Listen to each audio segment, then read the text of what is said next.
The Minnesota Vikings have a golden opportunity to create so much more cap space in this offseason by making a few simple moves. I'm going to be talking about these moves here and how the cap is increasing anyways will impact the Vikings' thought process in this free agency, draft, and everything beyond. We're going to be talking about all that here in this video. Before we get into it, though, very quickly, we know that 91% of you guys watching right now are not subscribed to the channel. If you're looking for a spot to get all of your Minnesota Vikings news, you're in the right spot. Hit the sub button. Join us here on the channel. We're covering everything Minnesota Vikings, and we have a very busy offseason ahead of us. A lot to do with what we're talking about here today, so be sure to stick around, hit the sub button if you haven't already, and looking for a spot for all of your Minnesota Vikings news. But without any further ado, let's get into our first kind of big headline here today in this video, which is a tweet from a beat reporter kind of discussing what the Vikings could do to create another $15 million in cap. We're going to be talking about this. So the Vikings could create an additional $14.7 million by cutting Ed Ingram, Brian Asamoah, extending CJ Ham, Josh Metellus, and Josh Oliver. These moves could give the Minnesota Vikings $78 million in effective cap space, which would be the fourth most in the NFL. Now, this comes as well after the NFL reportedly moving up their cap space by each team quite a bit, and kind of coming from the original tweet here from ESPN. The NFL today informed teams that 2025 per team salary will fall in the range of 277.5 to 281.5 million, way up from last year's $255.4 million in cap space, and it will have an increase by more than $53 million over the last 2 years. I apologize for that. Most certainly not $20 million. This isn't the NHL. But Ben Gosling tweeted this out, a Vikings reporter as well, kind of saying this was the Vikings with between 61 and 65 million in cap space before the league start of 2025. More adjustments still could be ahead, but they have to spend the room. They have spending room that more than what they've had in years, and they even have the option to make $15 million more of this in a few simple moves. Now, of course, as well, the first moves that I will discuss here in this screenshot are ones that could be made, although they do seem like ones that will be made by the Vikings, ones that, players of quality who are looking to be extended, and ones who the Vikings should want to extend regardless. CJ Ham, one of the best fullbacks in the league, and what is really a dying position, and you want to lock him down. The Vikings use him so much, whether or not it actually looks like it on TV in the stadium. He's an integral part of this run game, and we know the Vikings love their run game, especially this year with J.J. McCarthy going to be the quarterback. Josh Metellus, such an important piece of our defense, playing literally every position the past 2 years, and going into this next season where he's not going to be slowing down anytime soon.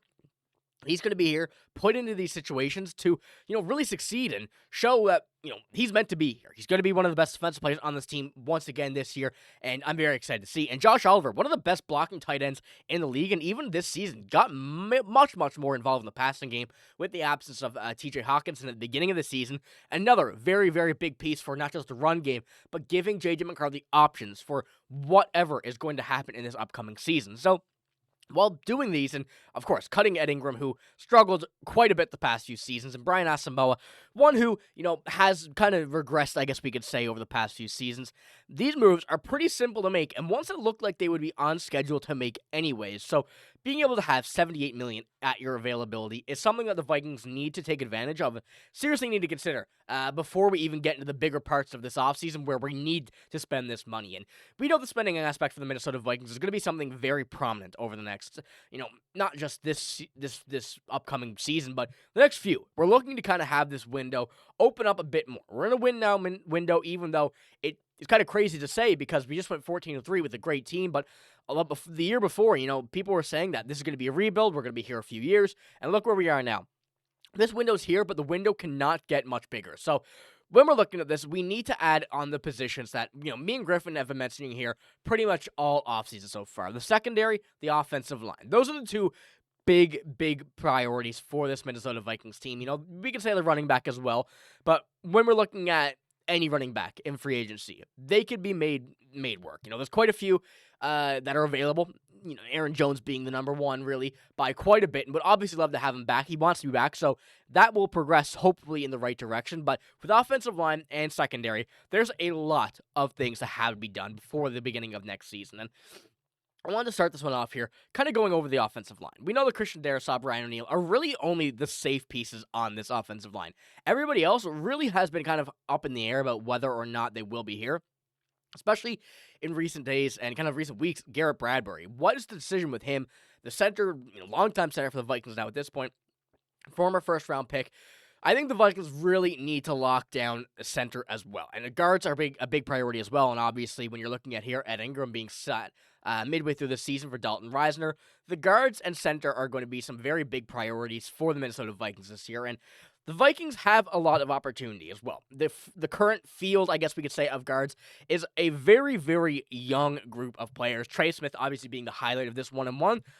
One guard the Vikings have been linked to for quite some time now, and with a market value of, just over $20 million, an absolute insane price, but well worth it for a 25-year-old who's already a multiple-time Super Bowl winner and going to be a long-time guard for wherever he signs. He is going to be kind of the highlight of this. But even if the Vikings don't want to, spend all of this money that they would have, and quite a bit of money, they have kind of the freedom to do it, but we know how depleted the secondary is. There are many other options here, very young options, as we kind of go down through the list of guards. And, Mekhi Becton, Ben Cleveland, Will Fries, Tevin Jenkins. Those are names that we've been really seeing quite a bit over the past few weeks in specific. But realistically, when you're looking at the entire list, there are many, many great options here. And, we have to assume that some will be back with the team that they are currently a free agent for. But Trey Smith seems like one that is almost guaranteed to be on the market due to how much he's going to be commanding, as well as being on the Chiefs, who don't have all that much money. So there are multiple options here for what they can do. Of course, the draft is a big option as well that we would probably assume they will be taking an offensive lineman in, whether that be center or guard, yet to be, determined. But it sure seems like this could be a pretty big guard draft for the Minnesota Vikings. And, of course, the free agency draft list is also well, stocked up with players that could be potential Vikings in the future. But as I mentioned as well, the secondary is also one that we need to look at right now. Realistically, Cam Bynum, Byron Murphy Jr., those two are ones that, we're looking at to be back on this team. Reports are saying kind of that Byron Murphy Jr. may be let go by this team. An absolute crazy decision, in my opinion, when it does come down to looking at who we have here and also who is going to be gone and potentially retiring. And Stephon Gilmore, Shaq Griffin, and potentially retiring Harrison Smith, although we hope that is not the case. It does seem pretty certain that at least one, or if not both, of Cam Bynum and Byron Murphy Jr. will be back with the Vikings, but we don't know anymore. We really don't know for sure without seeing, any reports. We're looking at these two as obviously wanting to be back with the Vikings, but we can't say for sure. And Shaq Griffin, Stephon Gilmore, those two seem to be kind of walking, and hopefully we have Harrison Smith stay. This is going to be a very, very kind of tough overhaul, I guess we could say, of the secondary when it does come down to it. Although they may have the money to spend, they're going to have to get people to agree to sign and come in and fill the positions of these players, these veteran players of the past few seasons. And let me look currently at the top list of secondary players. Quite a few corners, which is obviously the big need for the Minnesota Vikings. And there are also a few interesting safeties here. Justin Reed of the Kansas City Chiefs and Justin Simmons of the Atlanta Falcons. Justin Simmons on the bit of the older side, but certainly could still be an important piece for this team if they were to go over this. But realistically, the look that the Vikings are going to have here is at cornerback. And there's a few that we've mentioned, actually. I shouldn't say one. A few that we've mentioned here about really where we're going to look. And, Charvarius Ward's been one that a bit on the older side, 29 years old, still not super old, but he has been one that has been a bit of uncertainty with a return to the 49ers. There's been some, speculation about where he would want to go and whatnot. But remember, looking at here, the corners are on a bit of the older side. Now, of course, you have Byron Murphy Jr., Jeff Okudah there, two of the younger ones, one of them already on the Vikings. So, priority would be there for, of course, the Minnesota Vikings and someone who's going to be making quite a bit of money in Byron Murphy Jr. And the draft is also going to be a big option for the Minnesota Vikings. And when we're looking at the secondary option, and especially the way that we're going to have to add many, many pieces, the draft is going to be a very integral part of what we're doing. Right now, the Vikings have the 24th overall pick, and really all signs are pointing to the Minnesota Vikings taking a corner there. And, we've seen guard earlier on. Most recent reports are showing secondary corner in specific.